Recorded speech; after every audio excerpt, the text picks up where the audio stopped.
Glasgow is a magnificent city, said McAlpin. Why do we hardly ever notice that? Because nobody imagines living there. Think of Florence, Paris, London, New York. Nobody visiting them for the first time is a stranger, because he's already visited them in paintings, novels, history books, and films. But if a city hasn't been used by an artist, not even the inhabitants live there imaginatively.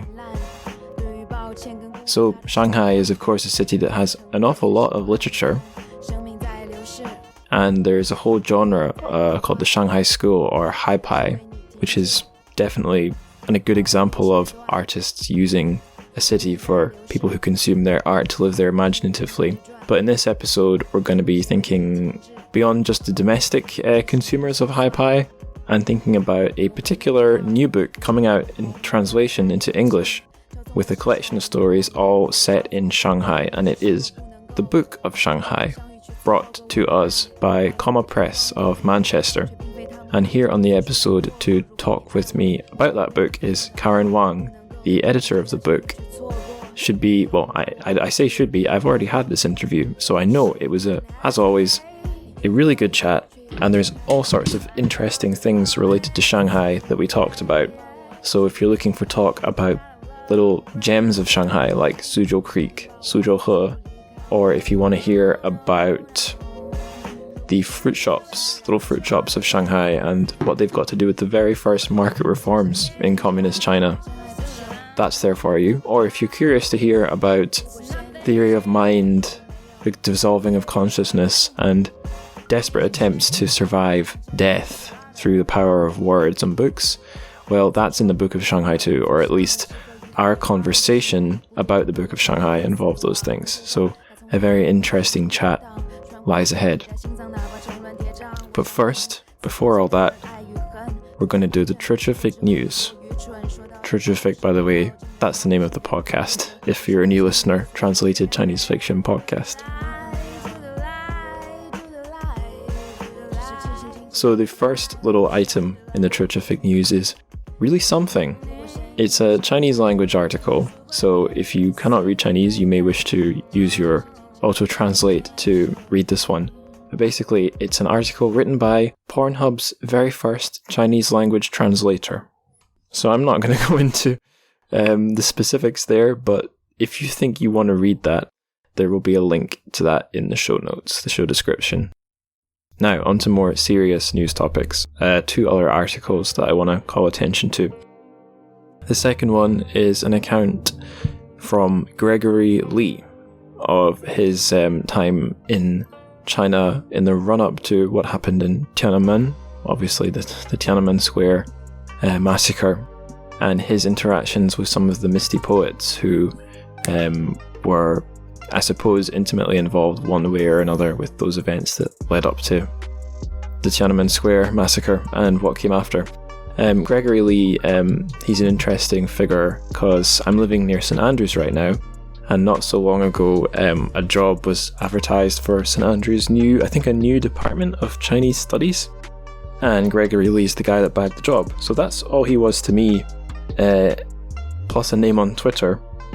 So this article is me, like, my first encounter with his writing, and yeah, not only is it a fascinating kind of insider account of really interesting time, momentous time in 1980s China, it's also very well written, and there's some really cool pictures there too, so that's worth a read.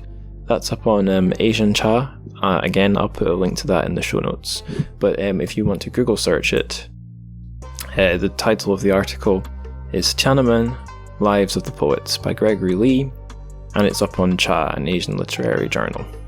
So asiancha.com/wp/article/lives-of-the-poets/ if you wanted the URL. News item number 3, like I said, it's another article, and this one's on kind of a May the 4th theme. So May the 4th has passed us. If you've not listened to previous shows, or if you didn't know, that's the significance of May the 4th globally is not just all about Star Wars and May the 4th be with you. That's a really big date for, I guess, modern China and Chinese literature, because that's when the protest happened that kicked off the May the 4th movement. And the May the 4th movement has been talked about on the show a few times, but most of all, on the 2 episodes we've devoted to Lushun. And this article is all about Lushun. It's called The Revolutionary, and it's up on commonwealmagazine.org. And it's kind of all about the different ways that the figure of Lushun has been understood or used by various people, be it in academia or be it the Chinese government itself. So it's an interesting read. It's pretty short. The Gregory Lee article is a long one. This one is a very quick read. But yeah, it's also good, and there'll also be a link to it in the show notes.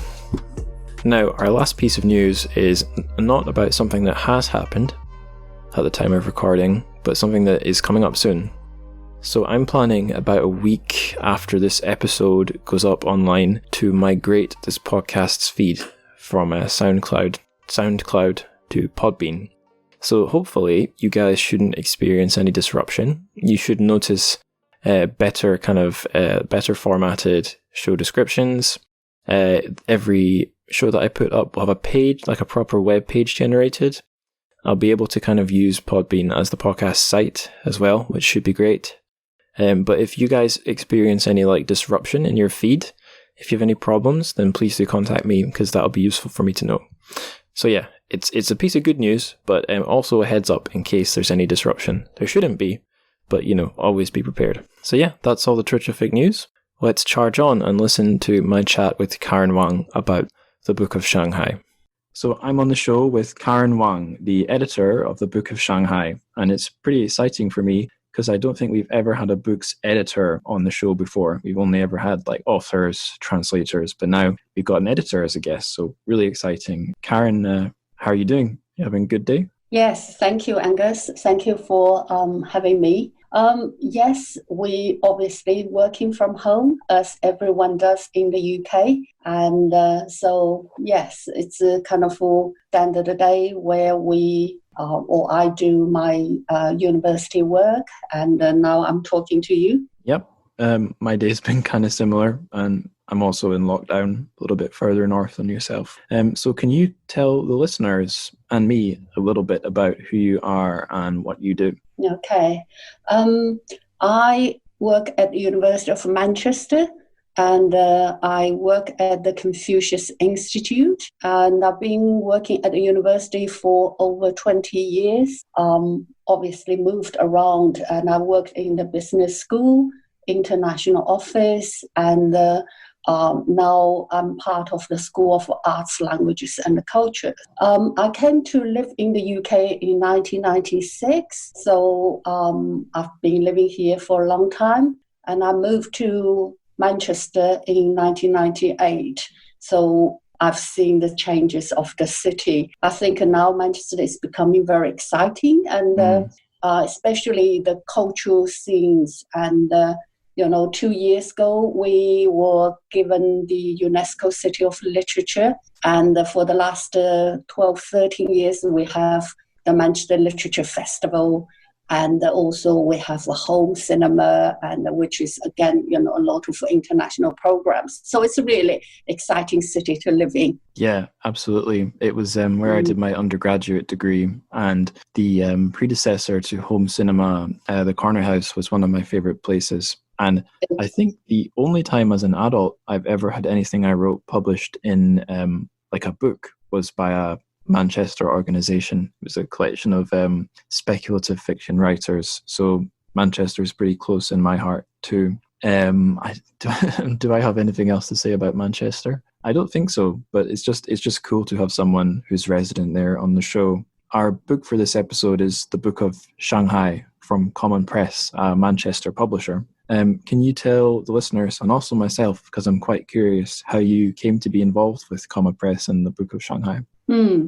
Yeah, again, I think it goes back to the Manchester Literature Festival. So for the last 12 years, we have been inviting Chinese writers, both from China and the UK-based, to come to the Literature Festival. And it's through these regular activities I got to know Common Press, because sometimes we decide who to invite and who organized the interviews. And so I think 1 year they were in the process of publishing their China book called 十城, and that's how we got involved in very limited way. So over the years, I've been in regular contact with Ra, who set up the Common Press, as far as I understand. And so I think about 2 years ago, and I sort of said to Ra, I said, would you be interested in publishing a book of Chinese cities? Because I know Common Press is known for their like a city reading series. And I think he showed interest, and it didn't take us very long to decide on the city of Shanghai. Right. I think, so that's how we get started. That's interesting. We might come later back to the question of why Shanghai, but you mentioned that they have other like city readers series, and it's just funny how some things happen either by coincidence or there are some things you only see when you know to look for them. Because just recently I was on Amazon. I don't think I was looking for any like books related to China at all, but the Amazon algorithm was suggesting, it always shows you suggested things you might like, and the Book of Tokyo from Comma Press came up, and I think maybe didn't recognize it by its title first. I recognized it by its cover because it's got a similar cover design to the Book of Shanghai. Book of Shanghai has the Shanghai skyline with a nice kind of deep purple color. The Book of Tokyo has, I don't know what the Tokyo skyline looks like, but I guess the Tokyo skyline, and it's more of like a cherry blossom pink sort of color. So right away I thought, oh, that's a funny thing, because in a few days I'm going to be talking on my podcast about Book of Shanghai. So yeah, I guess now I'll ask you, why was Shanghai such an obvious choice for yourself and Ra for like a Chinese city to do a series, a book in their city series on? Yeah, I think for me is, any books, I think you need to have a readership. So I think, Shanghai is probably the most international city in China. There's so many visitors, especially business visitors and tourists. So I think, that's not a difficult kind of a decision. But most importantly, I think it's because it's a city I'm familiar with. I think, for your first book, if you choose a place which you know very little about, and I think, that's a little bit scary. So for me, I think, at least I think I know the city. Although at that time, I wasn't quite sure how we go about, finding the local editors who can, really have that view in terms of what is happening. But I just feel, this is the city. I want a book, and then people can just discover the city in a much more kind of accessible way, because there's so much figures and images published about Shanghai, but it feels so distant. And I hope this story will give people that kind of more city life.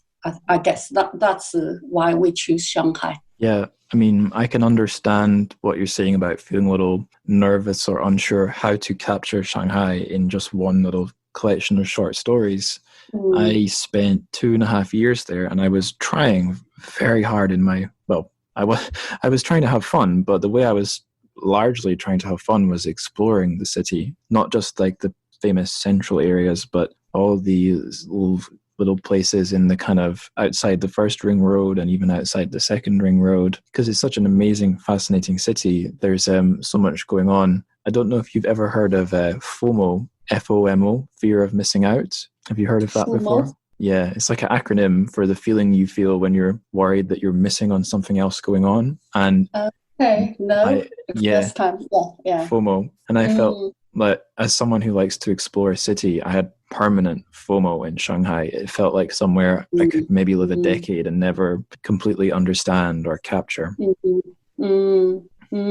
It's interesting. Yeah, I think, yes, I'm not originally from Shanghai, and I think, and the time I sort of lived Shanghai, feel I understand it.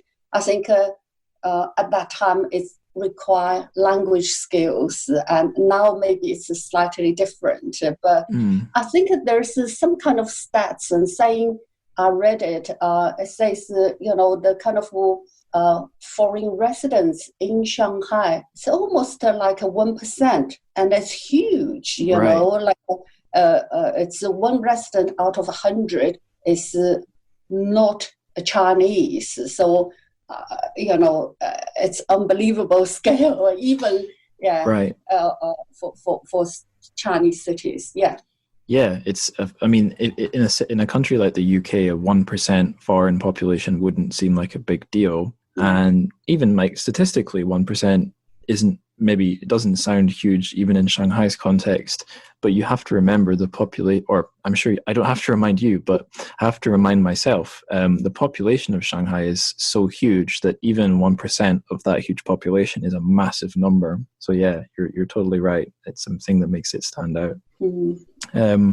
So you mentioned earlier about working on with Ra on the City series, and I asked a slightly cheeky question to the Comma Press Twitter account. I'm not sure if that's Ra or someone else using it, but when I learned that they had this other book, Shecheng, and I guess an older book about different Chinese cities, I asked whoever's running that Twitter account for Comma Press, are we maybe going to see the Book of Hangzhou, the Book of Kunming, the Book of Tianjin?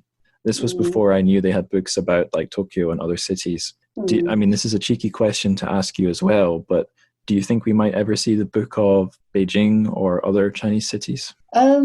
Yes, I think, after I think a couple of months into the Book of Shanghai project, I think we decided we probably want to make it a China series because there are so many other interesting cities, we can do. And I think, for me, kind of as the series editor, my main consideration is, one, I still, for any book to be published, I want there's a reasonable sizable readership. So I think it need to kind of enough interest among the readers and the people who want to know the city. So I think that's one consideration. And the second, I think, is to really see if that city has that kind of very strong, like literary tradition, something, over the years there has been,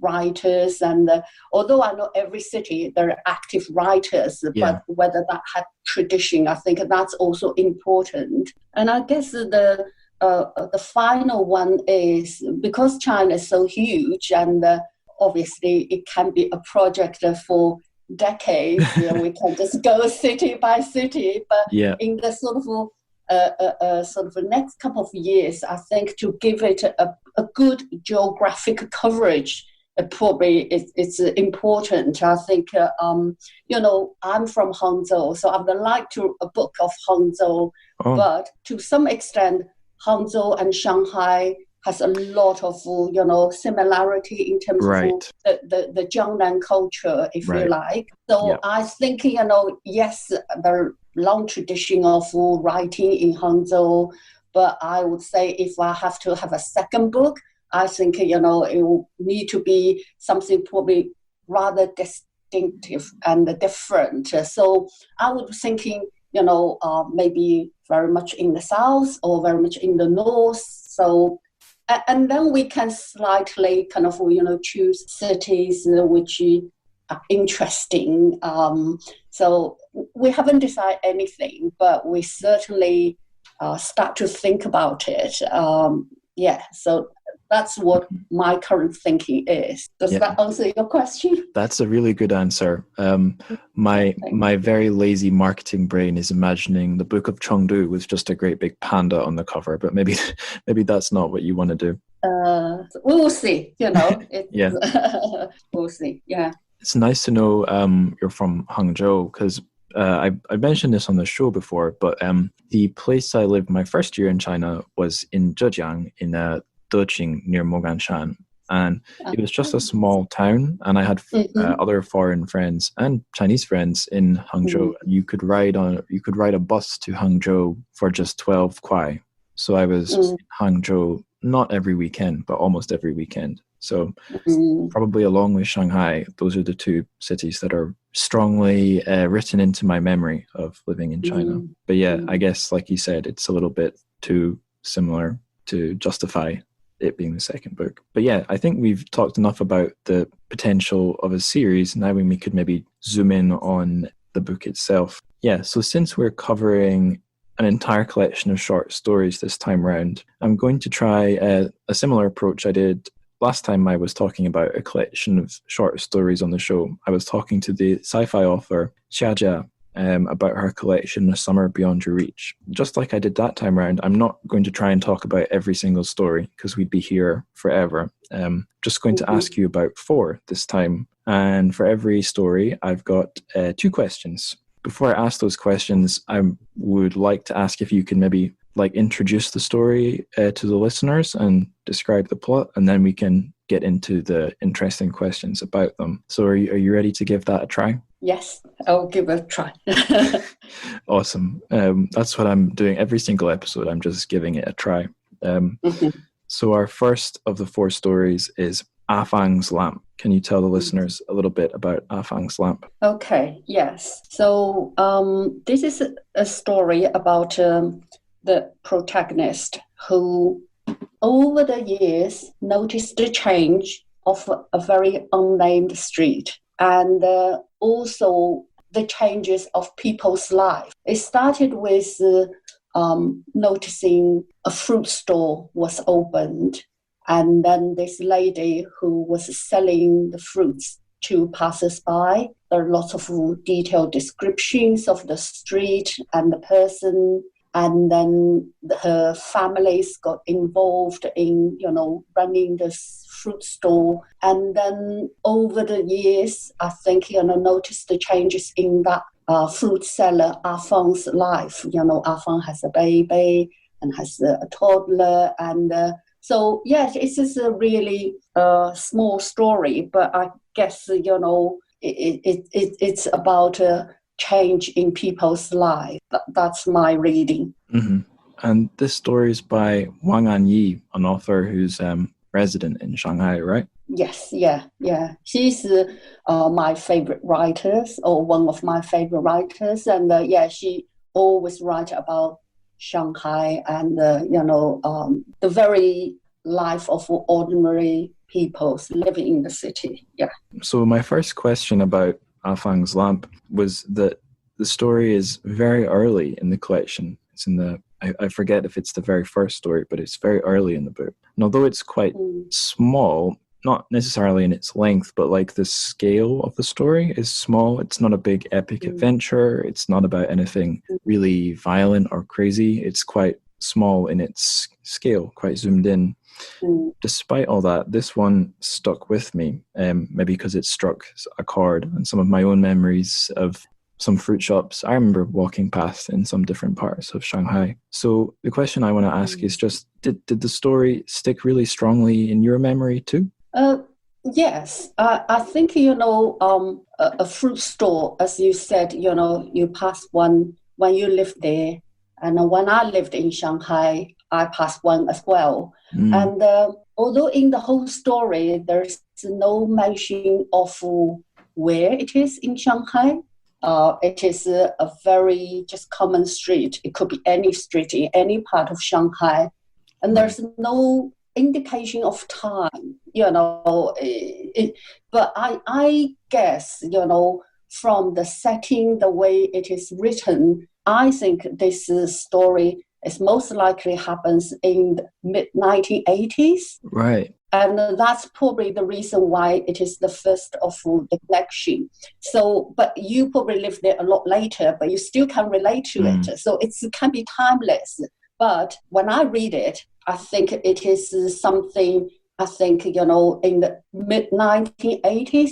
And that's happened to be the time I live in Shanghai. I went, to study there. And the reason why I think the setting is in the 1980s is, I think, that's kind of China just opened up, and then the economy has transitioned or in the transition from everything state planned to kind of individuals. You can have small economic activities. So individuals are allowed to set up a small fruit store.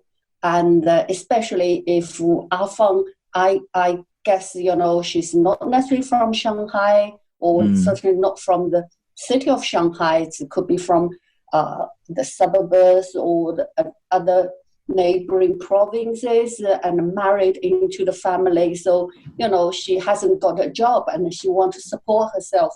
So running a fruit store is probably, a feasible way for her to do so. So I think, that's the settings. And I think Wang Yi, she's very good at sort of writing about those kind of, we might call it working class kind of characters and small kind of individuals in the big cities. And I think it's so important at that time for the city, because it kind of, people can buy things which is not rationed, and it's kind of, and also it changed people's life, just by running a fruit store. Not only Afang's life, but also the life of the mother and son, who the author believed they were in a very poor state, and then this young lady came along and the life changes. That's how I feel. Yeah. You mentioned earlier about how 1% of Shanghai, the Shanghai population today, is foreigners. So people like myself when I was living there. But maybe even more interesting is, so when people talk about a migrant worker in the context of China, didn't mean people like me coming in to teach English or do business or whatever. It would mean people from, I guess, usually rural areas or less wealthy provinces going to big places like Shanghai. I never, like in my first year in China, in the small town, I don't think I heard much or ever learned the term migrant worker. But very soon after moving to Shanghai, I learned about, not just about migrant workers, but like the interesting population demographic of Shanghai, that I think most of the people who live there are from elsewhere. They're not from a Shanghai family. And I guess, like you said yourself when you were living there. So I don't think I really have a question with that one. That's just something that sprung into my head when you mentioned that these people are from outside. It also reminded me of someone who I saw every day at work. He was a librarian at the school I was at, and he was from like a long-term, like a family who had lived in Shanghai for generations and generations, and he was quite proud of it. I don't remember seeing any stories in this collection that really went into that. I kind of got the feeling that every character in all the stories in the book might not have been there for that long. I don't know if I'm right about that. Yeah, I think, Shanghai, it is a city of migrants. I think, it started with the sort of neighboring provinces like Zhejiang and Jiangsu, and then, sort of, over the history of the city development and, from all of China. So I think that probably makes the city interesting, both sometimes, a long time people say, oh, Shanghai is really exclusive, you always feel you're outsiders. And but at the same time, I feel it's also very inclusive, sort of you including everyone who kind of embrace the city and be part of the city. And so I think it is kind of, maybe contradictory itself, but it is, I guess, about migrants' lives and how we make the city as it is. And that's probably why we have chosen a lot of stories who may like a show, they are more kind of transient, I guess. Yeah, I can understand that, how both things, although they seem to be opposite, are true at the same time. The other question I wanted to ask you, kind of related, also not a fairly simple question just about your Mm, experiences. So, from my memory, living in the UK, I've never formed an attachment or a relationship with a shopkeeper because most shops I've gone to, even if it's a small shop, are owned as part of a big chain or they employ other people. There's maybe only been one or two shops I've gone to regularly that are like owned by a family who I've seen mm, often, but it's not been a big enough part of my life that I have any memories of interacting with those people. But I can think of a few different shops in Shanghai where I was able to, I would walk in and the shopkeeper would remember me and we'd exchange some like mm. simple Chinese. So I just wanted to ask you if there's any one shop, a fruit shop or some other shop that during your time in 1980s Shanghai, you were a regular customer who had some kind of like I Mm, don't know if friendship is the right word or even if relationship is the right word, but you mm, had some kind of a bond with the shopkeeper. Do you have any memories like that? definitely, yes. I lived on campus, and I remember we have this like a little convenience shop, and the guy who runs the shop, everyone knows him, and I think yes, you kind of go in, have a chat, and they know about you. It's a very sort of a close community. I think especially on campus. There are not many choices or there are many shops you can go. And now I think on campus you also have a convenience shop, but because now it's all supermarket style, so you go and pick your own stuff. Whereas Mm, at that time, you have to say to the shop owner, say, I want that, I want this. And so there's so much interaction. And so, yes, I do remember. And I think another thing is, again, reflect in the story is because these shops are owned by individual and they know custom service is really important. It's not like a state-run, stores or shops. I remember when I first arrived Shanghai, and the fruits are scarce, and you sometimes get, buy apples, and they rotten, and because there's not enough, they can always sell, so they don't really need to give you any custom service. Whereas I found, she sort of want to please the customer, but she's not imposing, not like really aggressive. So she always can sense you're coming, you might have a need, and she will subtly suggest you have this and that.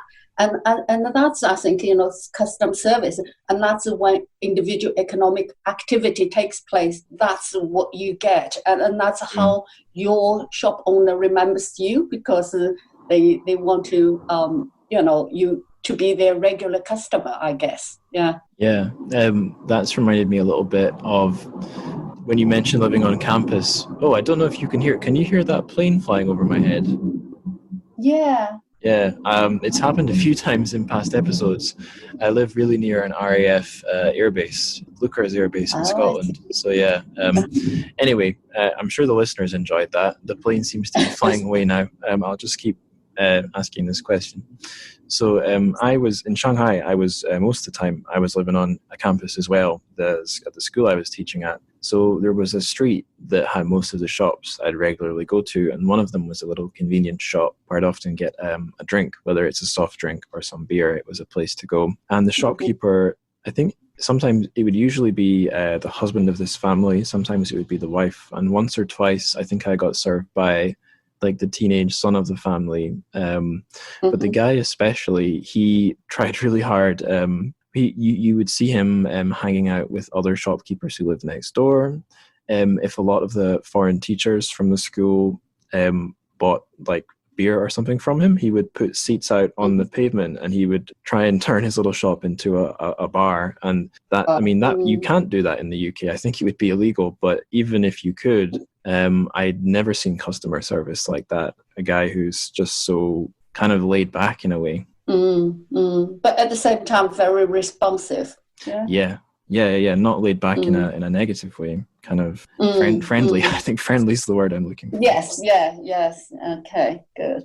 Yeah. Okay. So that's Afang's lamp. Mm. Here's our next little story. It's the story of Ah Ming. So who's this story by, and what would you say it's about? Yeah, so the story of Armin actually is my favorite of these collections. It is written by Wang Zhanghei. Before, I've never heard of her. Right. And I think the reason I like it is one is the story, itself. And the second is I read both Chinese version because our selection process, we got the Chinese version. And I read through it, and I really like the Shanghai dialect coming through the original text. So you can immediately tell this is a story from a Shanghainese, someone who lived in Shanghai, because even Shanghai dialect is not necessarily a written language, but there are certain words people use. And so that come across very strongly and very vividly capture that kind of spirit of Shanghai, and which I enjoy.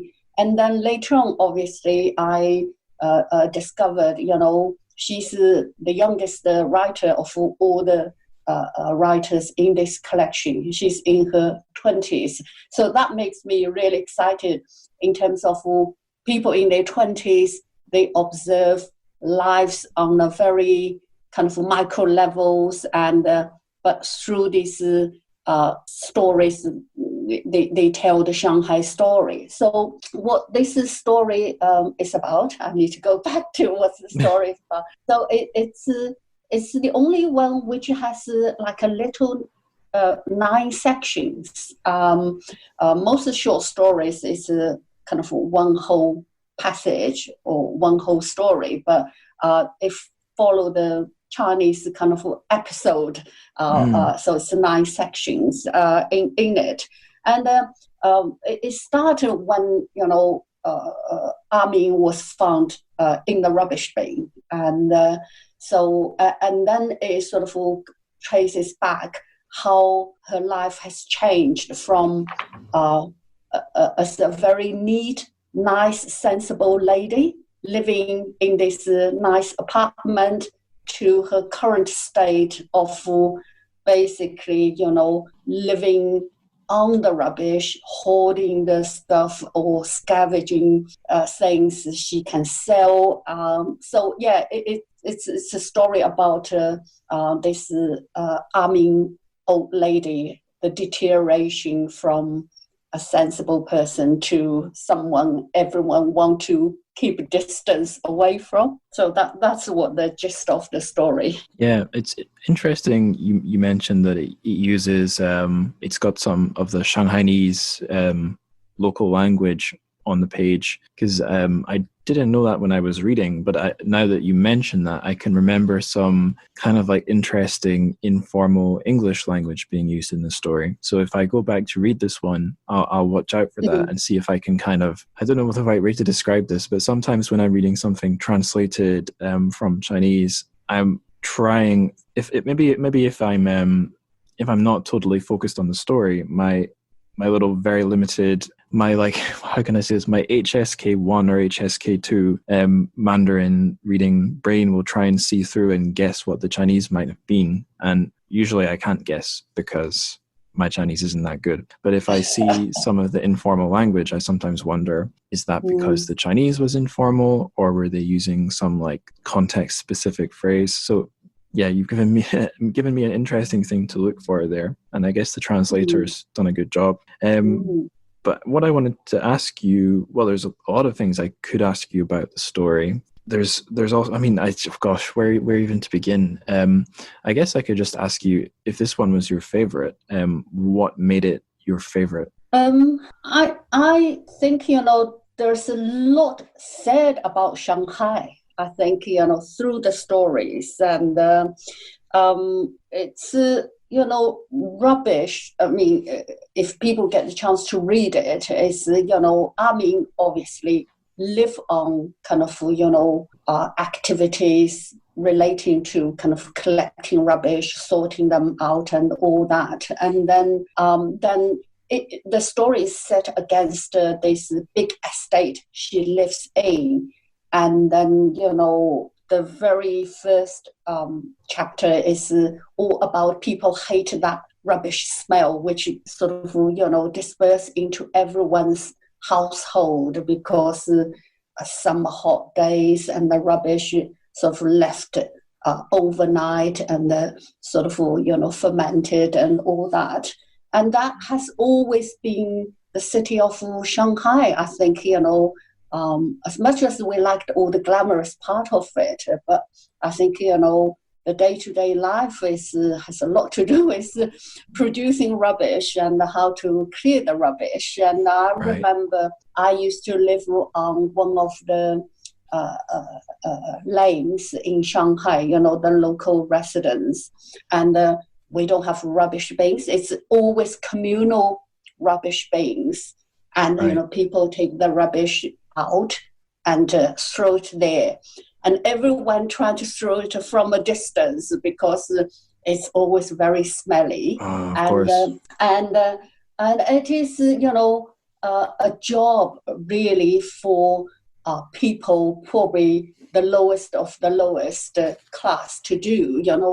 People don't have that respect for people collect rubbish. And I think here you just see it as a job, But in Shanghai, it is something which is really looked down upon. And so I think that has been the tradition. And even now, people live in this beautiful estate, buildings, but still, that communal beings, which everyone throw the rubbish, everyone trying to keep away from it. Everyone think it should be someone else's job to keep it clean and keep the environment clear, nice. And I think that hasn't changed. So I see this is sort of, something, sort of a continuity of the city, how people see the rubbish and how see it as part of their life and how see the people who collect the rubbish. And I think the translator did a good job, and they called it the rubbish man, the person who come around to do the rounds of collecting rubbish from these bins. And, obviously the author does not give a specific name, and it's just someone who collects the rubbish. And then the translator called the rubbish man. To some extent, in China, in Shanghai, I mean, probably whoever does this job is considered a rubbish job, Right. It's something that I, again, didn't think about living in small town China, in the small town in Zhejiang province I was living in. And then even in Shanghai, I got a little more accustomed to how waste is dealt with, but I didn't really kind of wake up to just how different it is from my life in Scotland and the UK until I did a kind of very naive foreigner in China sort of thing. I was asking people, foreign teachers and Chinese teachers in the school I was in, how can I get my things recycled? Maybe we can collect it somewhere. And no one really had a direct answer on what to do. And then I think finally one of the Chinese staff told me, actually the workers on not the teachers, not even the IT people, but like the shufus and ayis who were working on this huge campus in their uniforms were handling the trash. They were the ones that were sorting it. And this wasn't as part of their job. This was a way for them to get some side income. So me as a naive foreigner trying to set up some recycling, I would be, damaging their income. And because it's kind of an embarrassing or sensitive thing to talk about, I had to really kind of chase it before someone would tell me it's better if you don't interfere, because these people aren't paid very much as it is. And as a naive foreigner, it had to be spelled out to me. But it's just another world away from what I was used to. True. And I think, and also in that kind of chain of labors, there are different roles. So you will have people who, like a cleaner, and when they clean the buildings, people throw out the rubbish, and then they will see cardboard, newspapers, and tins and cans. So they kind of will separate them and put them into pile. Then they can sell onto a peddler who usually ride a bicycle and who will call on the estates regularly, say, who has got these things, and and you can sell it on for some income, some directly from household. Like my parents, they still collect all the newspapers, and then whenever they got enough pile, they ring this guy, and then that person come and they will weigh the newspaper and give them some money. So I think, if you grown up with this, you will always do it. But younger generation, I think, and they just can't be bothered and they just throw out. So the cleaners get the chance to collect them and sell on to the peddler. And then the peddler, when they collect loads of these, and they send to waste management centers, and they can sell on. So it's like a chain of labors, all people get a little bit income from this. And this is how it works. So, to me, it's, I think, China has been doing recycling quite well until last year. I think 2019, it's a big thing. Shanghai is the pioneering city of sorting rubbish according to probably not exactly the Western way, but now they start to have bins where you put in specific recycling materials into it. So that was only introduced last year, I think, and Shanghai is the first city they try out. And then also they have much more specific recycling policies.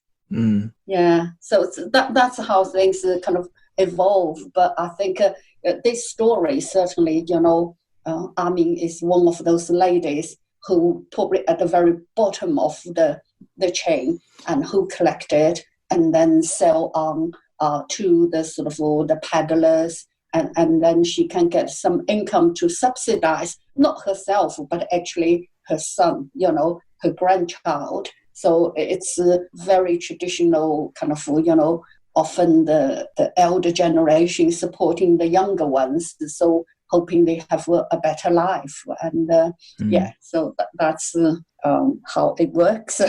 Right. It's a funny thing. I never thought I might have been someone who was really interested and would be getting some kind of mental stimulation reading about or learning about waste management. But I guess it's because my focus has been so much on modern China. I seem to keep bumping into it. First, there was Chen Qiufan's Waste Tide novel I covered on this show, which kind of deals with e-waste. And I heard him talk about his kind of field research into Guiyu, the town that used to process e-waste. And it was fascinating. And around the same time I read this story, I also did a little bit of freelance proofreading. I proofread an essay by a Chinese, I think a master's or PhD student, a postgrad anyway, writing on metal waste management and recycling in Zhejiang, actually. I think in Taizhou. Taizhou is, I've learned, a huge center for dealing with metal waste. And this paper I helped proofread was all about impacts of new policies. I think policies that have come around the same time as these new waste recycling policies in Shanghai. So I don't really have a question. I just want to say it's way more interesting than I could have ever have expected it to be, and also a reminder of what a lucky or different life I'm living here or upbringing I had here in the UK, where all the waste management was much, much further from me and my nose and my home. Yeah. I guess we've probably talked about waste management enough. Let's go on to our third story. This one's Suzhou River, and this is one I could easily have a very strong guess at the Chinese title. I guess it would be Suzhou He, right? Yeah. So for listeners who are not so familiar with Shanghai, this isn't a story set in Suzhou. This is a little small river that goes through Shanghai, and it's quite an important one in Shanghai. So Karen, could you tell us who this story's by and what it's about? Yeah, so this is a story about this young man who suddenly finds himself surrounded by overflowing water from Suzhou River. And then it's about his planned meeting with this lady on the bridge. So it's sort of feels like happens between a dream and the reality. It shifts sort of between a very whether he's in a dream or it's a reality. And but what I find interesting is some characters appeared as he sort of floats around the Suzhui River. And so there's a mention of this European man and this Sikh doorman and the old lady he come across. And again, I feel this is certainly, a modern story, but the story itself, it's more like a continuation of Shanghai from the 1930s. You will probably easily come across a European man, a Sikh kind of doorman, and it's like a role they play in the history of Shanghai, and that's kind of a stereotype, if you like. Right. So, yeah. But I'll let readers to read more about it. Yeah. So the significance of the Sikh doorman, this is something, again, I would never have guessed before I went to Shanghai, but as soon as it was explained to me, it made sense. So if I understand this correctly, in the international settlement of colonial Shanghai, that part, I think that's modern Huangpu district, that was run by the Americans and also the British. But if I'm remembering right, the British were probably more in charge than the US administration, or whatever you would call it. And this wasn't just Britain as we know it today. This was the British Empire. And the British Empire had a fairly, obviously the quote unquote crown in the jewel in the crown of the British Empire was India, but the Sikh population of India had a pretty good relationship with the the British Empire. So one way that manifested was in Shanghai. A lot of the British police force were Sikhs. So they're fairly ingrained in the memory of the people who lived there, that there were these Sikh police officers working for the British. But yeah, sorry, that explanation was about as long as your answer, but that's just all that history immediately popped into my head as soon as I saw this one little sentence in the story that said there was the Sikh doorman. I thought, wait a minute, what time are we in? But just in general, it's a story that makes you go, wait a minute, what's happening? It's a very kind of dreamy story. It is, yeah. Yeah. So I have a little question here about the dreamlike nature of the story. It has a little kind of preface I'll just read. So Suzhou River, or Suzhou Creek as it's often called in English, or Suzhou He in Chinese, that's one of my favorite places in Shanghai. I was always going back to it. Like I said about FOMO, I always felt I was missing out if I wasn't visiting somewhere regularly. So I was always going to, well, not always, but I was often going to Suzhou River. There was all sorts of nice things. There was art galleries, bars. Some of the bridges were just in very nice positions. You can understand why this character would be meeting a girl there, or trying to. And I was told that there's a Chinese movie I should really watch, I think from the 90s, called Suzhou River, which was all about like a romantic story, I think about a guy trying to find a woman who he'd met once, trying to find her again. So I can understand why the story with the kind of a magical or dreamy element would involve Suzhou River. Why do you think the author picked this location in Shanghai for this strange dream story? Why not somewhere else? I can think of two reasons. One is, I think a river is very important to a city, or generally to the life. Water kind of it's a most important element for any form of life. And I think, and often, a river provides the livelihood for so many peoples. And if you look at the Shanghai map, obviously, I think the obvious one is the Huangpu River. And it's the artery of the city. And it's often, has all these kind of landmarks around the Huangpu River. But if you think about Huangpu River, certainly the main sections and it's the functions. You see, one is it's mainly for shipbuilding and the ports. So along the Huangpu River, that's the industries.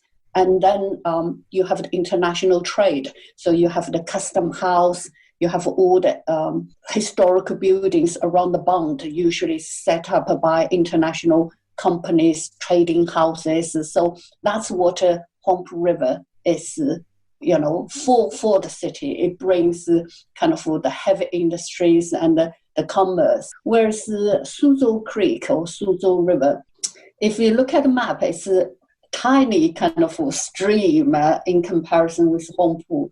But actually it is along this river where people, live around it, and I remember Wang actually has written a novel called Fuping. It's all about the sort of working class. They are the bargemen, so they live on a boat and they live on the Suzhou Creek, and that's where actually a lot of the Shanghai rubbish and are shipped out by the barges to the sea. So it is where the life or the day-to-day life happens. So it's not along the Huangpu River because that's too big, and whereas household are built along the banks. But of course, it's also have a lot of warehouses where they ship up and down, especially to Suzhou. That's where the name comes from, and so I think the author choose Suzhou River. I think it's because it's about that individual young man's life, and I think it has more kind of relevance if it's close to the Suzhou River than any other place. And I think his bathtub can only float on the Suzhou Creek, I guess. If it's in the Huangpu River, he'll be overstrong. Right. That's very true. Yeah. So, that's how I think. I'm from, I'm a kind of riverside person myself. I'm from Dundee, which sits on the River Tay, near where it meets the North Sea, I think, where it goes off the east coast of Scotland. And it's totally different again from the Huangpu because it's a much wider river. So Dundee is a much smaller city, so it's just on one side. But I've always liked being near waterways, and all my experience in China was really nice in terms of being near waterways, because in a small town in Zhejiang, there was you were never too far away from a river or water, because it's Jiangnan. So there was a river or canal that went through town. There were other water towns not far away. And when I was visiting Hangzhou, there were canals, but there's also the end of the really big one, the Grand Canal, that goes all the way up to Beijing, which I found totally fascinating. And then in Shanghai, you had the Huangpu, you had Suzhou Creek, and then again other small waterways in the city, serving, I guess, a little bit like you said, like arteries. So I loved it. And when you mentioned the Huangpu, that reminded me of a kind of a dreamlike experience I had on the Huangpu, where I came back had gone on an interesting holiday up to Dongbei. And then I went to Dandong, to the China-North Korea border, got a boat to Korea, went through Korea, then got a boat from South Korea to Shanghai, not Shanghai, Japan, totally different. And then the last trip of that holiday was a little bit of a strange choice. I took a ferry back from Japan to Shanghai, which the downside was it was 2 nights, which is too long to be on your own on a boat. Not very fun, but I got some amazing views. About early on in the journey, we got some fantastic views of the islands of Japan that we were passing in between. But probably more strong in my memory was the memory of coming up the Huangpu River on the boat. It was one of the strangest things I've done in my life, because you could see the small zoomed in parts. You could see people's houses. You could see little small boats, but then you could see these massive industrial boats. You could see military boats. I guess there's some kind of a naval base there near the Baoshan area. So like you said, it was more of the big scale, the epic scale than the local scale. But yeah, I don't really have a question there. I just really wanted to tell that story.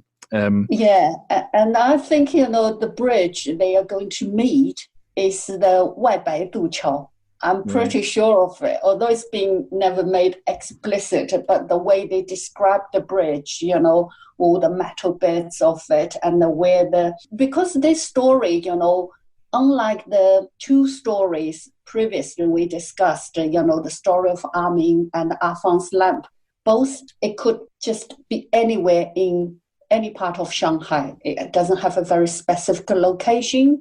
And whereas this one, I can more or less kind of picture in my head which direction he's heading to, which street he's walking on, and which, what he can see, what comes into the view. It's all kind of very, very specific and in these stories. So, I just want to give the comment. I think the meeting place, they say, is the 外白渡桥, which is where the Suzhou Creek meet the Huangpu River. And there's that like a historical bridge, probably, built in the 20s and the 30s. So it's very significant in Shanghai history. There are some, as soon as you said you thought you knew the bridge, I got excited because I've gone up and down Suzhou Creek enough that I can remember a few of the bridges, and there's more than one nice one. There's some very nice ones, but the one you've just named for us there, the Weibai Du Qiao, and thank you, because I didn't know the Chinese name. I didn't know the English name either, but the Weibai Du Qiao, I think anyone who's walked all the way up the Bund, the Waitan in Shanghai, should know this one. So how would I describe it? If you're walking up the Bund towards the big People's Monument, and at the end, there's this kind of, like you said, a very kind of 20th century style iron bridge that is where the two rivers meet. And if you're looking across the meeting of the rivers, you can see the Russian embassy building and lots of nice kind of 1920s, 30s style buildings. It's right there. And more than once I've met people at that bridge. It's a meeting place. It's the meeting place, yes. Yeah, totally. I guess we should mention the author, Cai Jun.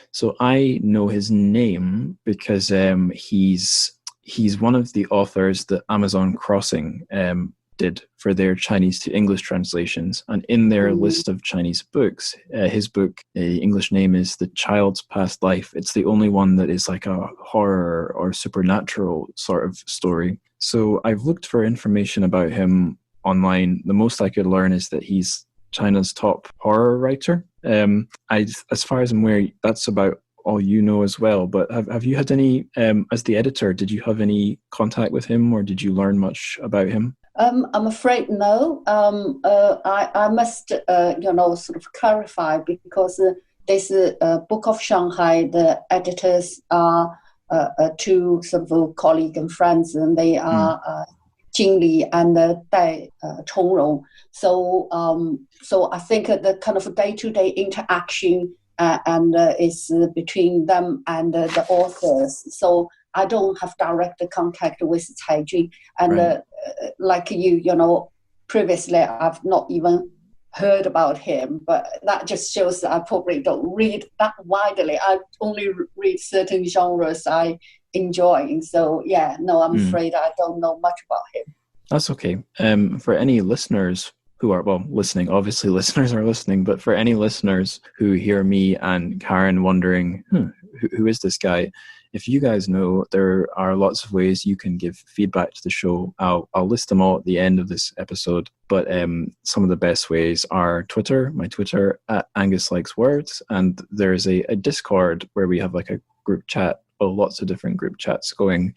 I'll tell you guys where you can get the link to that after the end of the show. But let's move swiftly on to the last of our four stories. So Suzhou River, that was kind of kind of a horror story, definitely a genre story, not a totally realistic one. And now we have another story like that by an author who is pretty much generally known as one of the up-and-coming authors of Chinese sci-fi, or sci-fi from China, because it's maybe better to just think of him as a sci-fi writer who is Chinese rather than inventing some imaginary genre called Chinese sci-fi. But anyway, it's Chen Qiufan, and his story is called State of Trance. And I mean, I was already kind of biased towards this story because Chinese sci-fi is something I'm really interested in. But this is definitely one of my favorite stories from this book.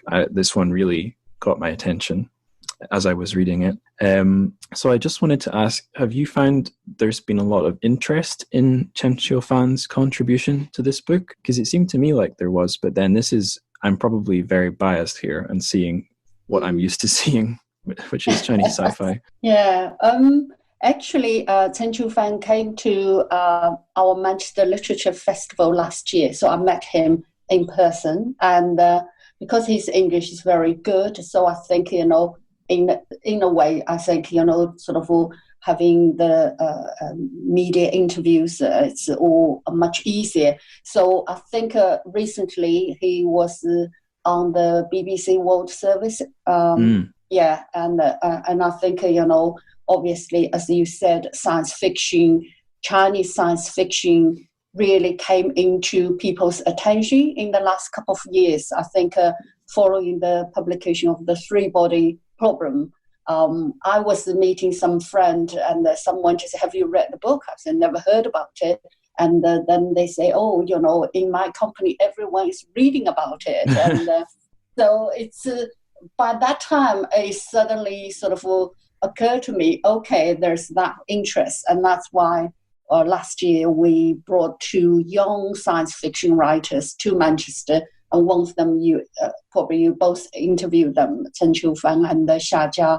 So yeah, I think I'm sure he's still very much kind of in the media, if you like, and which is a good thing. And yeah, so I like him, and he's very easygoing, personable. Yeah, he gave me a high five. That was the last interaction I had with him. Oh, I see. I was, yes, I should give the context here. So I think their visit to Manchester is something that would link us by 2 or 3 degrees of separation, because I ended up getting invited to the conference on Chinese genre fiction that Xia Jia and Chen Qiufan attended.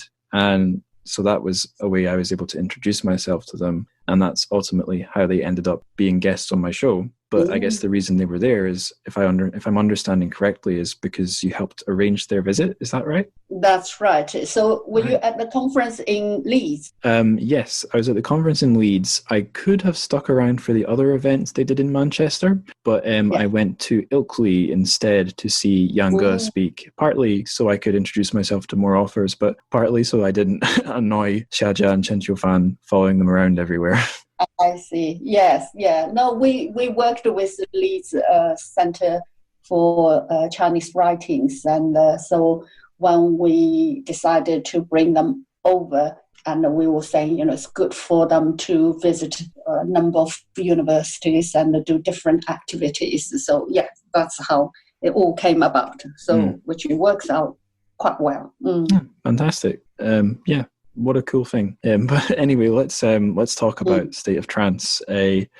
So I've got a little bit of another intro to my question. I'm just going to read it off the page again. So this story deals with the dissolving of human consciousness into, I think the phrase primordial chaos is used in the story. If not, that's the sense I got. It's like some very primitive state. And I'm going to interrupt my question here because I learned about this kind of concept of primordial chaos when I was trying to type in the Chinese for wonton into my phone, hun dun, because my knowledge of Chinese tones is really bad. But if for some reason, if you try and put the Chinese for wonton, hun dun, into my phone's predictive text, it gives you the wrong hun dun. It gives you the chaos hun dun. So I put that I don't know, I think it gave me the wrong meaning. I put it into my dictionary app, and this word I thought that meant a kind of dumpling gave me this crazy term from mythology. So that was kind of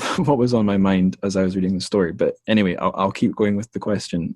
So human consciousness is dissolving, and there's a main character who's narrating the story. And his way of dealing with this kind of end of the world situation is to go on one last desperate mission. But the mission isn't saving the world, it's returning a book to Shanghai Library. And from what I gathered, it's not a random library in Shanghai, it's the Shanghai Library, which is very central. It's quite an old building. It's a nice building. It has its own metro stop in the city's underground system. Just doesn't go into the library, but it stops next door, and it's named after it. It's in Shuhui district, I think in the old French concession, but certainly in a very nice part of Shuhui. And Wikipedia told me it's the second largest library in the world in China, and one of the biggest ones in the world. So really, I guess, a significant place for his to be his destination and his mission.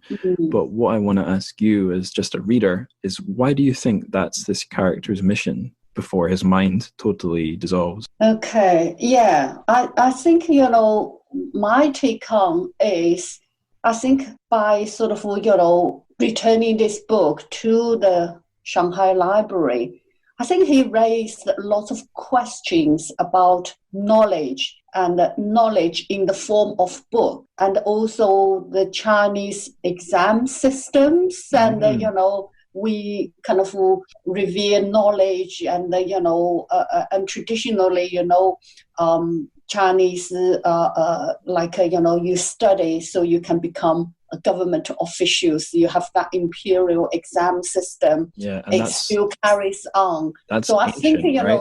That's a really old tradition. Yeah, so I think I'm just guessing, whether that's his intention. He used the science fiction kind of genre to really raise these age-old questions, how we see knowledge, and especially knowledge in the form of books, and how, people, because it talk about, it certainly give me the impression that the repression of this knowledge, kind of, he used the word tomb-like hierarchy. It's, people accumulate a lot of knowledge so they can get on the kind of the ladder of the society, and then, does the knowledge define who you are? And I think there's a lot of philosophical questions, and using a book and a library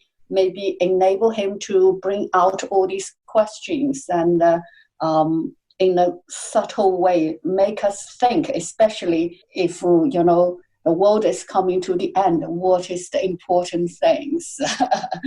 And so in that, again, I feel it's very, very Chinese. Even science fiction probably is a very Western form, but the topic, the contents, or the subject he wants to deal with, it's very reflecting the Chinese thinking. That's my take on. Yeah, I do know that that's something he's interested in. I think, from what I gathered, some writers or people who talk about Chinese sci-fi think it's better if it doesn't try to tell some story about the country. It should just exist as its own thing. But I know Chen Qiufan is kind of interested in doing something special with the sci-fi he writes so that it can have its own tradition. Because I guess some of our listeners might not know the kind of issue here is that sci-fi really is an imported genre. And a lot of the Chinese sci-fi fans read it's like the quote unquote the classics by a lot of American and other foreign sci-fi writers. And so this is fresh in my head because I recently joined a big Zoom meeting, or Zoom, how can I say that? A Zoom event. It was hosted by Yale University, and it had authors attending were Chen Qiufan, Xia Jia, and Han Song, so a slightly older Chinese sci-fi writer. And there was some discussion of this idea of should Chinese, or can or should Chinese sci-fi writers try to make a special like a version of sci-fi that expresses something about China. And it seemed, from what I remember, the author who seemed most enthusiastic and had the most to say about that was Chen Qiufan, although he kind of stressed he's not sure exactly what a real Chinese sci-fi would look like, but it's kind of something he's playing with or trying to do as an author.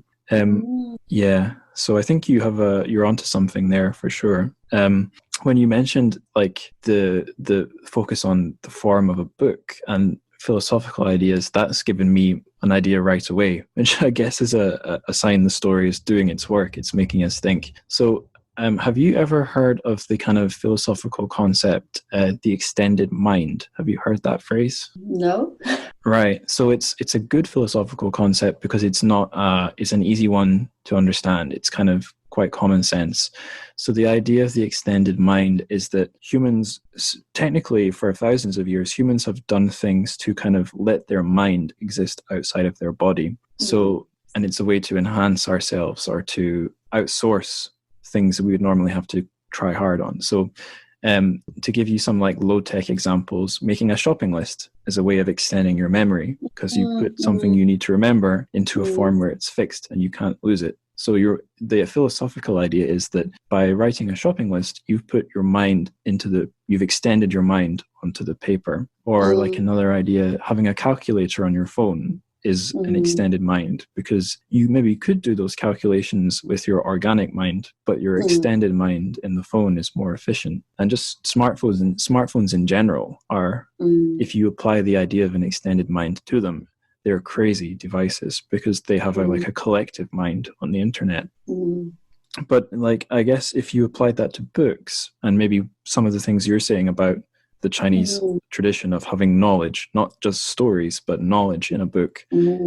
If you know that your brain, if your physical or biological mind is about to turn into, nothing, if you're about to vanish as a person, it would make sense to try and, I guess one way of looking at it is the simple idea that in our writing, we live on beyond our death or whatever. But maybe that philosophical way of looking at it would be our mind can survive whatever is happening in the story. Or I guess the book he's returning, he didn't write, but at least there's some human mind in one way on that page, and he's bringing it back to this big collection.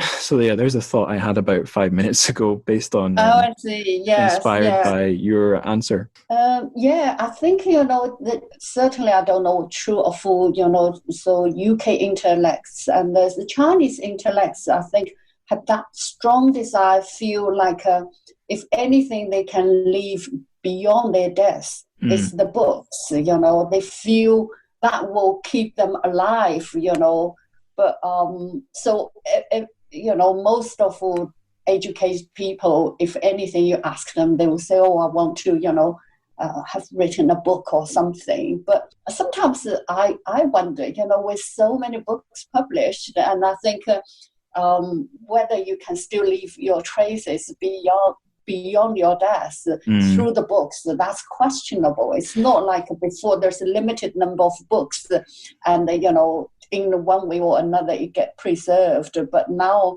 there's sort of a huge number of books, and if it hasn't got impact, it probably forgotten very quickly. Yeah. Just the observation and the comments, and I think it's totally... it's a thought I've had, like, gosh, I need to try really hard and write a book, or if I can't write a book, I'll make this podcast and then I can exist in some way on the internet forever. But then, what if the service that is holding my files gets taken down? And even if it doesn't, who's to say anyone will be listening to this in even just a few years? Possibly nobody. I guess I really don't know if this would be an example of a cultural difference or just a difference or just something that's universal. But I think before I ever heard the idea of living forever in a book, I remember it was watching the movie Troy, so based on Homer's Iliad, the story of the siege of Troy. So one of the oldest quote unquote stories from Western culture. There's a scene where again, this is not from the book. This is from the Hollywood version, where it's Brad Pitt. He's playing the hero Achilles, and I think it's is it his mother that tells him, "Look, you can live forever if you are a hero, if you become famous." So I guess in some ways, I don't know if this is a Western perspective or just a different perspective with no geographic location attached. But yeah, being in a book might not be enough. You might want to be famous if you want your name to survive. I had a scary thought actually about this recently. I thought about my great-grandparents. So I only ever knew one of them, my great-grandmother. I think that's my mum's dad's mum. And I've heard a lot of stories in the family about my great-grandfather, who is my dad's dad's dad. But that's two out of lots of great-grandparents who I know pretty much nothing about. So if even, and that's only 3 generations ago. So I don't mean to take our conversation too far away from this story or make things really dark, but just a thought I had about that, about how maybe not like I guess in this story, things are dissolving very quickly, but maybe in time, everything like this just dissolves. Yeah, but also I think, it's also he's raising the question of discovering yourself, even at the very end, whether it's at this perilous moment, that kind of reflection and who you are is equally important. And that's what goes through his mind when he was on his way to the library. And so, yeah, it's I think humans forever pursuing, who we are and what's the purpose. And so I think, again, in this particular story, I found those big questions is certainly, to my mind, is being raised. Yeah. Yeah, totally. It's very easy to feel like you're on the side of the main character, because his mission is definitely a mission anyone would identify with, just because it's, like you said, it's a very human thing to do, to just keep going, trying to do something meaningful, even when all the odds are against you. Totally. Yeah. Yeah. So that's all the questions I've got about our 4 stories discussed in great depth. I think we've just, with Shanghai as a starting point, we've talked about so many myriad things, everything from management of waste to the very first shops and like the very first market economy that China saw. We've talked about meeting places in the city, and we've gone all the way to how we can live forever in books. So all sorts of destinations I didn't quite expect, which is, I think that's appropriate for Shanghai, because Shanghai, my experience in Shanghai anyway, there's all sorts of things waiting for you that you would never expect. So you told us earlier you were staying in Shanghai in the 80s. So if you don't mind me asking, can I ask how that came about, but also over time, like how could you describe the connection that you built up with Shanghai, and how do you feel about it now? Yeah. So I grown up in Hangzhou, which is not far from Shanghai, but I went to Shanghai to do my university degrees. So that's how I came to live and study in Shanghai. And that is in the early 1980s. So at that time, Shanghai is still kind of closed in a sense because the restriction of movement, we have a hukou, household sort of a resident card. So basically, not like now, anyone can come in and find a job to work in Shanghai, except university students. You come from different part of the country and you study there. And I think the very important thing is if you go to shops and if you don't speak Shanghai dialect, you don't get service because, it's the state economy and the people kind of, they not that kind of, at least on the surface, not so welcoming to kind of people because, they generally think Shanghai is more industrialized and much more kind of sophisticated. So anyone from outside Shanghai, they call it like a country pumpkins. And so I think the first thing we learned is to learn Shanghai dialect. And luckily, in our university dormitory, we've got 7 people share a room, and I think 3 from Shanghai and the rest from like Jiangsu and Zhejiang. but they all encourage us to learn the language. And I think that definitely put us in a good position to kind of feel more part of the Shanghai. So I've lived there for 15 years before I moved to the UK. So it is very important because that's when I went to the university, formed a lot of friendship, had my first jobs, got married, and started my family. So that's why I feel very, very close to the city. And the most important, I speak the dialect, so you feel more part of the city. Right. So that's my connection.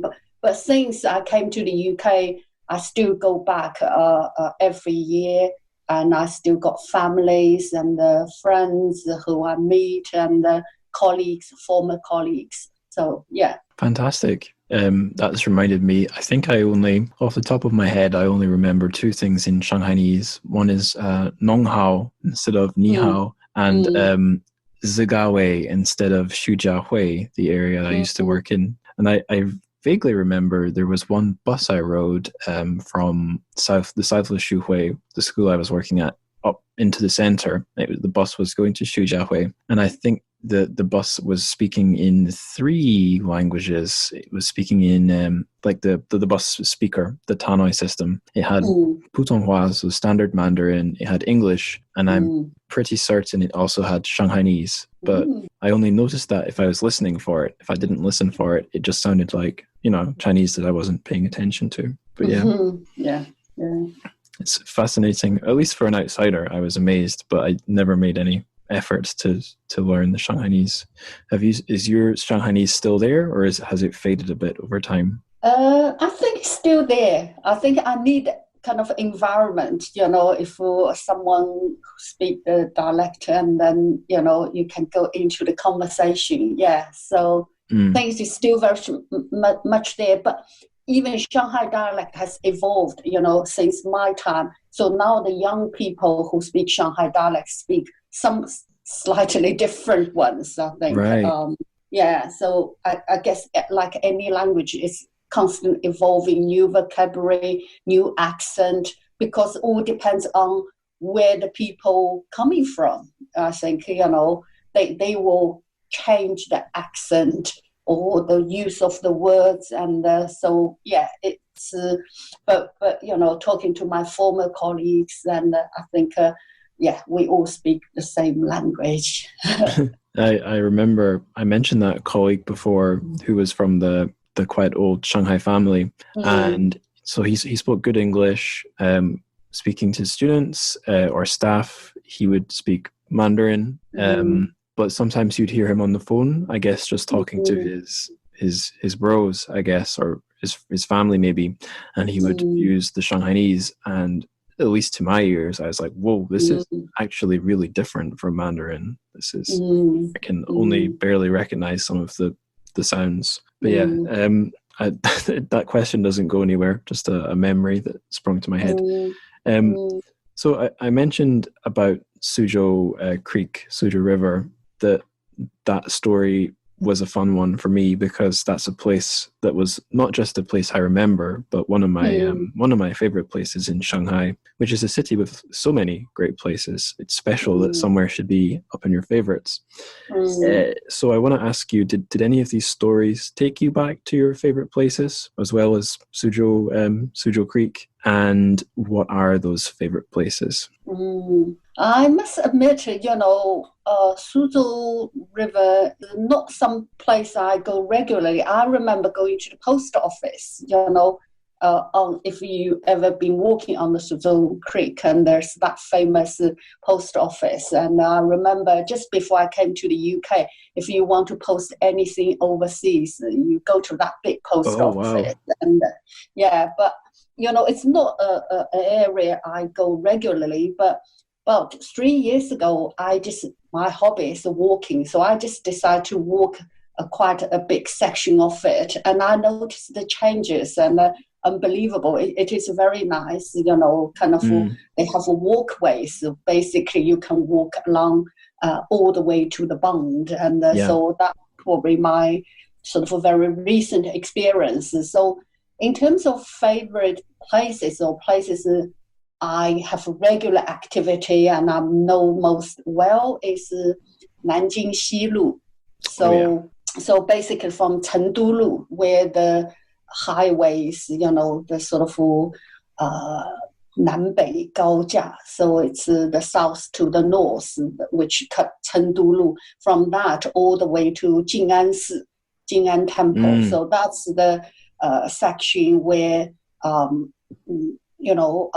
have regular activities, and it's partly because my uncle lived there, and when I was at university, I visit them every week. It's more like my weekend sort of home, and so my uncle and aunt, they have died, but my cousin still lives in the same house. It's a 1930s apartment. Oh wow! So it's really nice, and like a Sanxi. Yeah, there are lots of little shops and clothes shops and food stores, and so that's where a lot of probably my favorite bits. It's partly because of familiarity, partly of reminiscence. I spent my 20s, 30s there. Yeah. Fantastic. What was I going to say? Yeah, that walkway on Suzhou Creek you described, that's exactly the thing I like to do. Walk along that one. And yes, the other thing that I remembered there. So I have happy memories of Jing'an Temple for quite different reasons. I used to go to a writer's workshop that was held in one of the buildings just near Jing'an Temple, Jing'an. And so I have happy memories of going to the workshop and meeting friends. But what I would often do was show up early, and because just opposite Jing'an Temple, there's the Jing'an Park. And this is going to sound very stupid, and my American friends thought this was very stupid, because in that park there's a Dunkin' Donuts, and to an American that's like not an exciting thing. That's a very normal shop, but it's something I'd only ever seen in like Berlin, because there's a lot of Dunkin' Donuts in Berlin. We don't really have, basically we have none in the UK. And one of my favorite things in the world is a donut with icing on top. And I see. yeah, and that particular Dunkin' Donuts was a place where you could get quite nice donuts in Shanghai, and it was a lovely place to just sit. You could sit out the front, out the back, or inside, and I have very happy memories sitting in that donut shop before crossing the road just near the temple to go to the workshop. Yes. But yeah. But do you know that Jing'an Temple used to be the International Cemetery? The park, right? Yeah. Yeah, I did. Not the park. Sorry, not the temple, the park. Yes. Exactly. Yes. Yeah. I think I might have learned that one when I was quite new in Shanghai and trying to explore. I found some lists and walks, and the walks took me to fantastic places, and one of them, it wasn't a walk, but it was a list of places you could visit, and it was like haunted or spooky places in Shanghai, and some of the stories were really quite dark. So one of them was a place actually very near the school, the Longhua Martyrs Cemetery, where a lot of the victims of the Kuomintang were executed. So that was one of them. And another one was the Jing'an Park, because although it's not, I think it's not clearly signposted anywhere. Yeah, it's built on top of the foreigners' cemetery. So, of course, the article said something silly like maybe you'll see the ghost of some. Yeah, no, it is nice. Kind of in the city, you have that green park, and yes. Yeah, and some very cute cats in that park too, if I remember correctly. But yeah, I would love to make a 5-hour podcast talking about all my favorite places in Shanghai, but unfortunately this is a books podcast, so I can't do that. So we should just keep going. So here's a couple of miscellaneous questions. I've tried to ask these every episode. The first one is about like a word of the day. Could you recommend our listeners a word of the day, something that maybe captures something from one of our stories, or just something about Shanghai in general? Yeah. I think I mentioned the story of army Wang Zhanhe, the use of language, especially Shanghai dialect, and I think that might be the only Chinese character appeared in the whole book. It's called Shanghai 话叫出拉西 means I think it's been translated as grasping the rubbish, which we had a lot of debate about whether which verb to use. Basically you clasp or collect the rubbish, but in Shanghai dialects it's called 出拉西. Right. Can you say that slowly so I can repeat it? 出拉机. 出拉机. 出拉西. 出拉西, okay. And is there a way to say that in like standard Mandarin, or does that one only exist in, like, is there no way? I think it's only exist in Shanghai dialect. It's a very vivid kind of both the sound and action and and I think it's probably the most difficult word to translate, or I've seen so many different versions of translating that phrase, and everyone has probably their reason why it should be. And I think finally we go for grasping, because that's when they picked up arming as a person from the rubbish bin. So if you're using a clasping or other verb, that's just not forceful enough, when he uses a grasping, so you grasp a person from the rubbish bin. But yeah, that will be my word of the story. That's a good choice. After we're done, I might message you on WeChat to see if there's a way I can get it into my show notes, because normally it's easy for me. If the guest will say a word, no problem. I can usually write the pinyin and get the characters myself. I put them in Google Translate. It gives me the pinyin with the correct tones, no problem. And then the English translation, no problem. But this time, I guess I'll have to try a little bit harder, make a bit more effort to see if we can get this Shanghainese in the show notes. But don't worry, we'll figure that out. Here's the next silly question.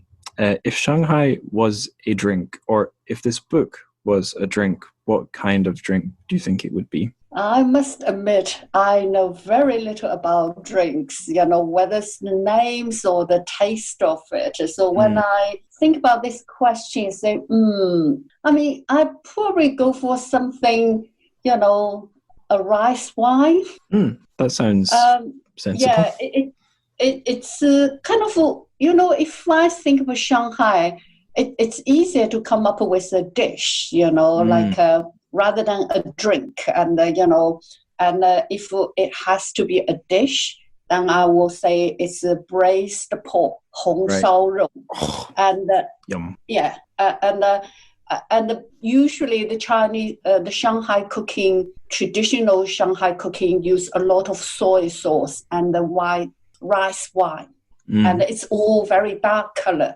Until sort of the overseas style 海派, 就是sort of Shanghai style of cooking, which take on a lot of the international elements of it, then it can look very different. But if you talk about the very local Shanghai cooking, they use a lot of dark soy sauce and the rice wine. So if I have to name a drink after for Shanghai, and that's probably the drink I'm familiar with. Again, it's very warm. It's a bit like a dark color, but it certainly emit that kind of warmth, which you will probably need, and that's how I can think of. Right. That makes sense to me. Is that rice wine, do you mean Huangjiu, or is it a different wine? Yeah, Huangjiu. Oh, cool. I once, I think the first time I came back from China, from small town Doxing, I brought some baijiu with me, and I tried giving it to my dad and also my stepdad, and they're both like, oh! Like I think my dad had tried it before, but they were like shocked by how strong it was. But at least they could understand it because they'd had other similar spirits in their lives, like vodka. But the next time I did bring back a little bit of baijiu, but I also brought back some Huangjiu, and they were, I guess, much more curious about the Huangjiu because it's more very different.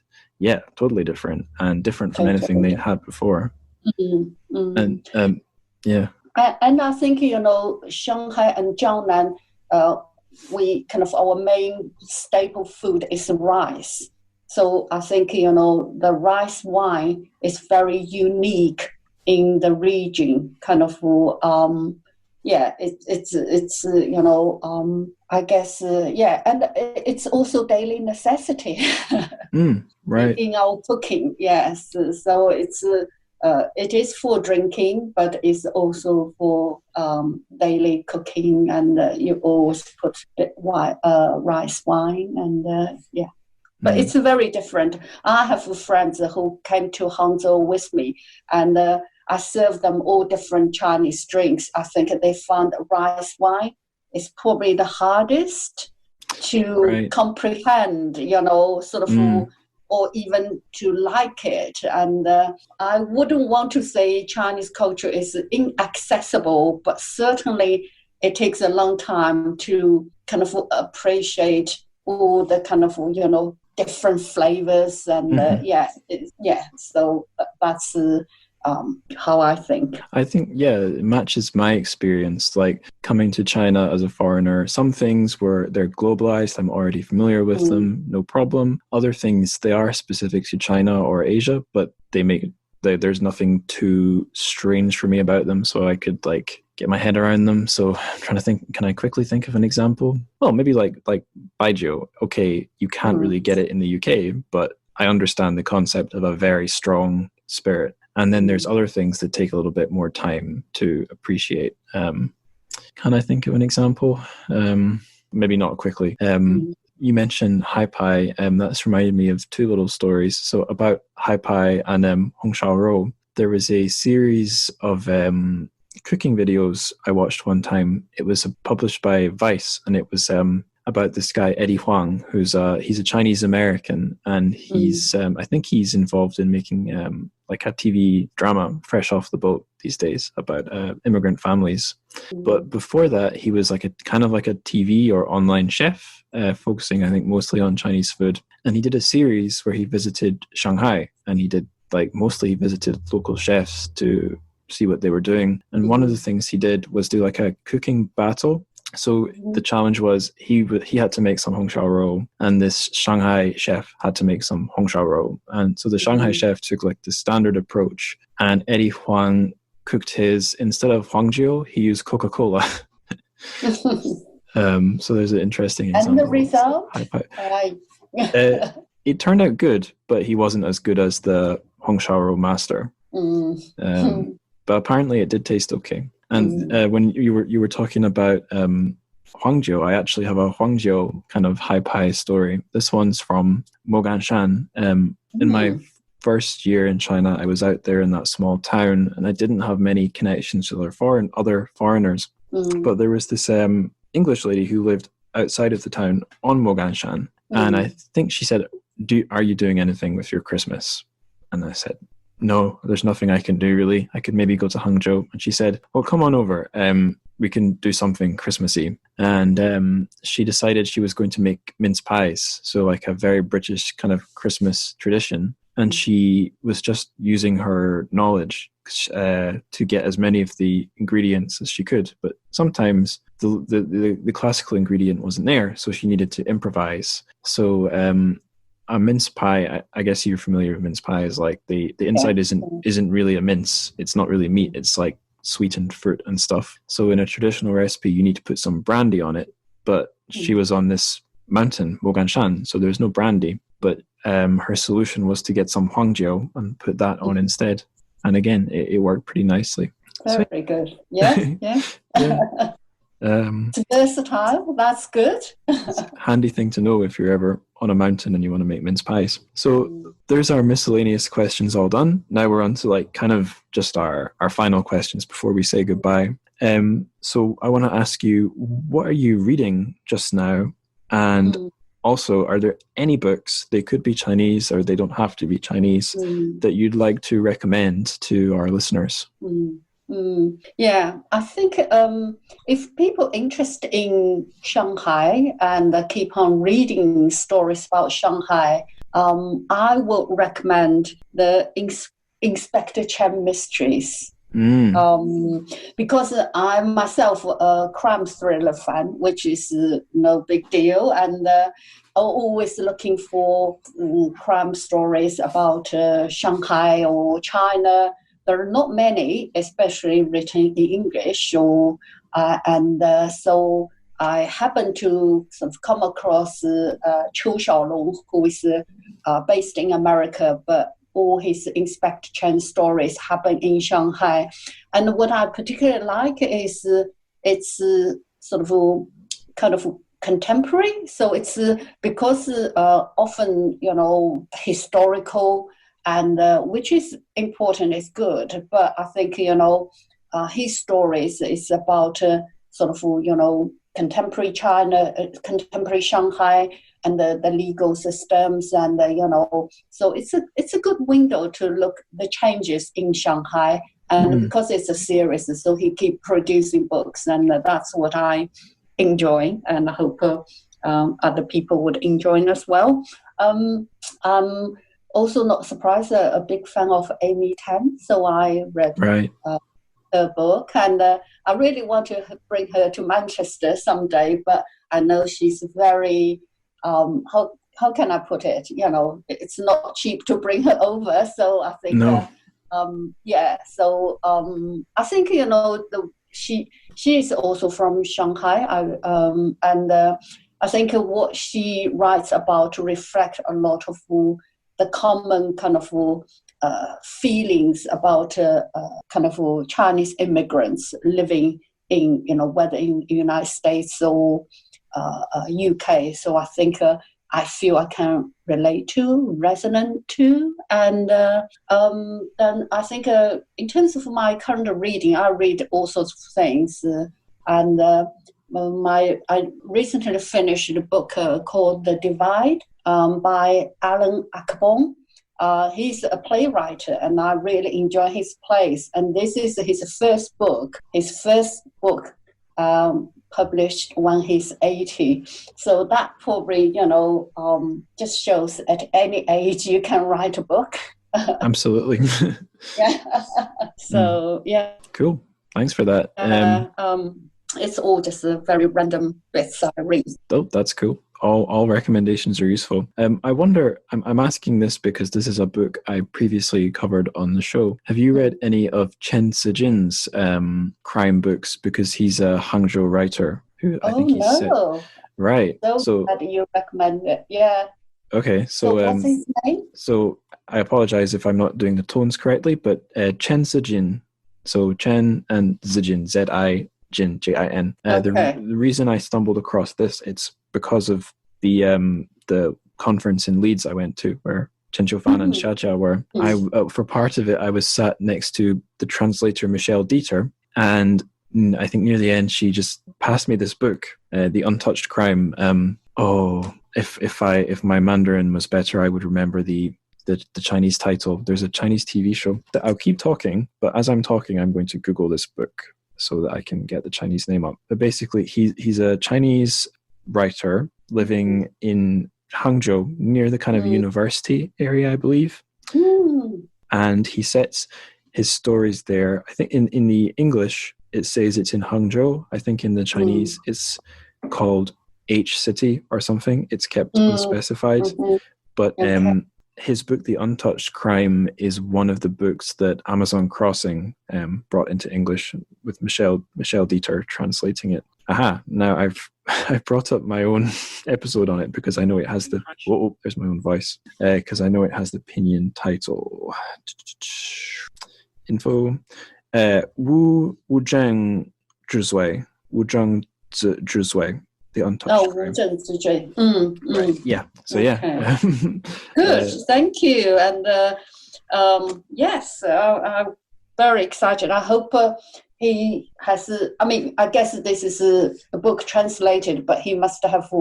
There's an original Chinese too. Books, and yes, very good. And I look forward to reading it. And I know Michelle quite well. And so I didn't realize she never mentioned she translated that book. And so it must be quite recent.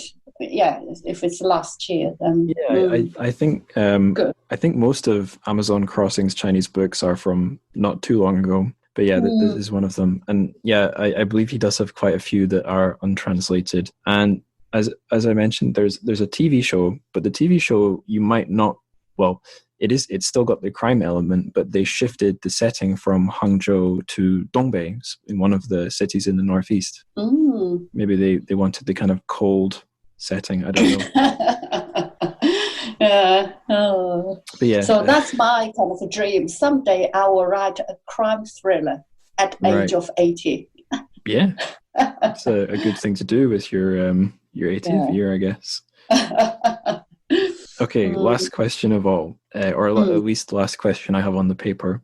Do you want to take the chance to promote any projects or platforms beyond just the Book of Shanghai?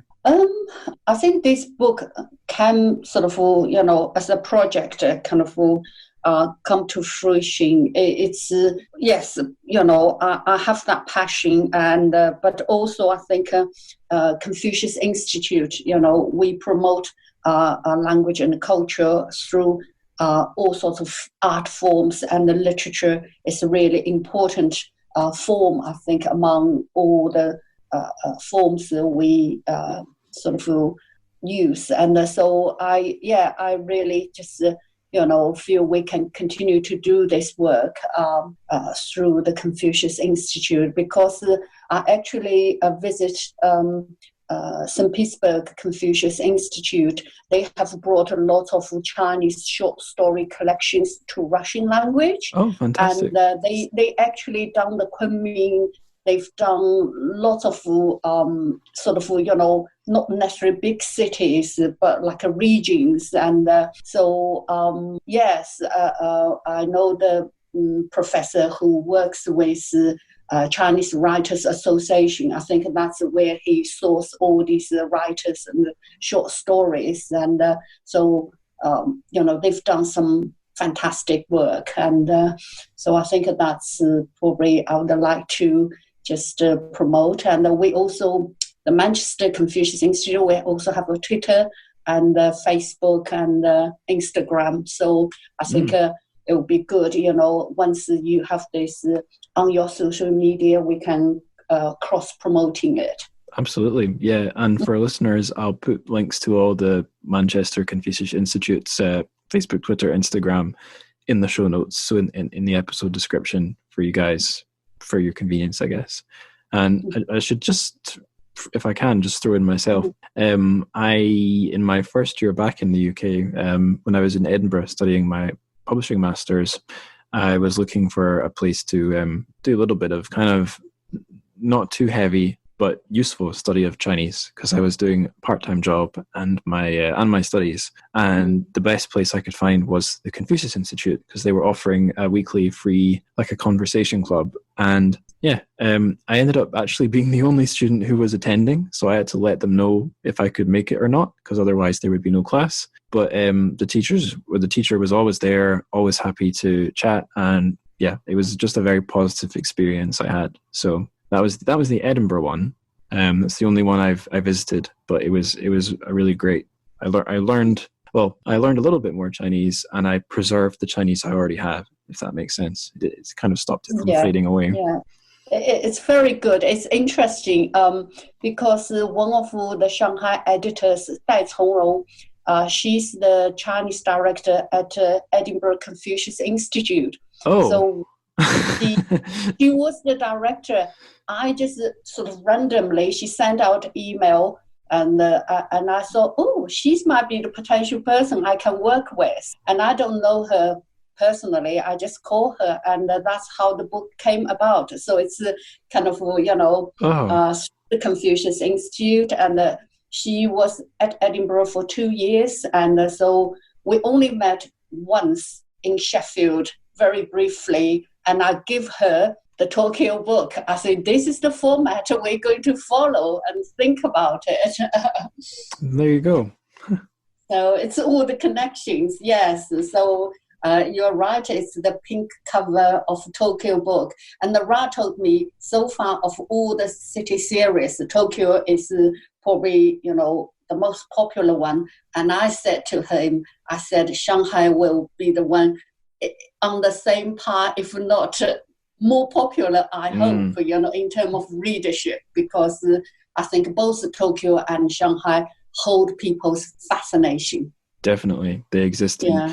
There's a Scottish author I really like called Alistair Gray, and his most famous book is called Lanark, and it's set in Glasgow, and he's this guy. He's a bit of he's a Scottish nationalist, so it's not the prime focus of the book, but one of the themes, it's about like people's identity as Scottish or even as Glaswegians living in the city of Glasgow. And one of the characters says that the problem facing Scotland or Scottish people is that, or at least maybe Glasgow, because Edinburgh is a special case, but for Glasgow and most of the other Scottish cities, they aren't places where people imagine living. The places which are easiest to feel the most proud of or are the most special are the places that other people imagine living. So, I mean, I guess maybe Edinburgh in Scotland has this romantic image or a literary image, but as soon as you see that character's dialogue, you immediately know what he's talking about. And it would be very cool if Shanghai comes to exist in the kind of world imagination in the same way Tokyo does. I think certainly. I don't see why not. It is a magical city, so. It is, yeah. Yeah. And I think on that note, I'll just say thanks for coming on the show and having such a fantastic chat and giving such great answers to these questions. And thanks for letting me dredge up some of my memories of Shanghai, because they're pretty much all amazing memories. Good. Thank you for having me on. So thank you once again to Karen Wang. That really was a great chat, and it was lovely to take a little mental journey back along the streets and Shikumen and elevated roads of Shanghai. Really, that was nice. A little piece of time travel for me and maybe anyone else listening who's been to Shanghai but isn't there right now. And a nice piece of self-indulgence, I guess, for everyone who is listening there right now. So there's nothing else for me to say except do the plugs for the show. So if you want to keep up with the show on social media and keep up with me, I guess, on social media, there are places you can do that. On Twitter, you can go to @AngusLikesWords. That's my kind of personal account, but basically everything I tweet is related to the show or to Chinese fiction. If you're an Instagram user, the show has its own Instagram account. It's @ChurchofFic. That's also a good way to keep up with the show. I try to share cool Chinese literature related things I see to like the little story there. You can message me in the old Instagram DMs. It's a fun place to be, I would say. If you'd like to support the show materially, which means help me fund my tea addiction, my crippling tea addiction, and also help support me pay the hosting fees for the show, there's two places that you can do that. One is the Patreon. Now, the pro of Patreon for you is that you get access to hours and hours of bonus content. I've got episodes queued up that will come out week by week, pretty much. I'm finding more time to put into that, which is good news for us all. So that's the pro for you, is the bonus content. The pro for me is that you can give a monthly contribution, which obviously that's it's money. Money's good for me. If you'd like to give a one-off contribution, if you don't like the idea of giving me money every month, if you'd rather just, proverbially speaking, buy me a coffee, well then you can go to buymeacoffee.com and you can give a one-off contribution. So both those places, just put in the website's URL and then /Churchoffic on the end, TRCHFIC. Both those links will be in the show notes. So yeah, that's how to support the show with money, but here's an even better way, spreading the word. I really do think this is the best thing you can do. So if you know someone who might like this podcast, maybe they like books, maybe they like books from Asia, maybe they like books from China, maybe they're interested in China, maybe they just like podcasts, maybe they like insane discussions about how to outlive death via books. Maybe they like Shanghai, maybe they like Chinese sci-fi and they'll only listen to the Chinese sci-fi episodes. Perfectly reasonable, whatever the case. you should tell them. Tell your teachers, tell your friends, tell your disintegrating librarian, and tell your local fruit shop vendor.